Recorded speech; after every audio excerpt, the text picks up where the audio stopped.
Humphrey Polepole,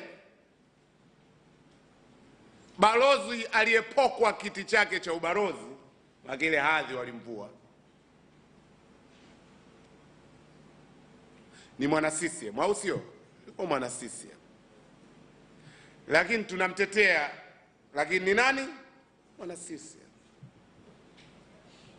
Na mimi nawaambia wana CCM, kama nyinyi mnashindwa kumtetea mwana CCM mwenzenu, ambayo ni ishara ya juu ya unafiki. Yani nyinyi mnajua mwenzenu katekwa, na huyu mwenzenu alikuwa balozi, alikuwa msemaji wa chama, mjumbe wa kamati kuu. Mpaka leo hakuna statement yoyote ya CCM kulaani jambo lile.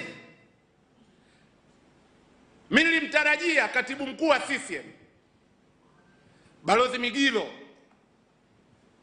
kule kuishi Umoja wa Mataifa, kukaa kwenye chombo chenye dhamana ya haki za binadamu duniani.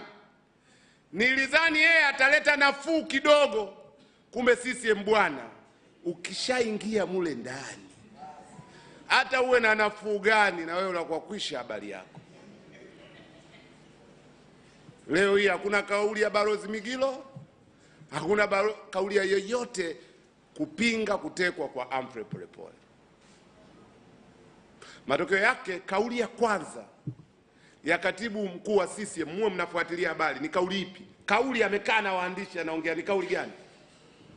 Ni kauli ya kupongeza vyombo vya ulinzi na usalama kwa yaliyofanyika Oktoba 29. Ndio kauli rasmi, kauli ambayo mimi ilinisikitisha sana na ikanipotezea matumaini kabisa kwamba sasa ikishakuwa umeingia CCM hakuna nafuu yoyote itayopatikana. ACT Wazalendo inapaswa kuwa ndio chombo cha hayo matumaini. Hawa watu ambao hawezi kuteteana wenyewe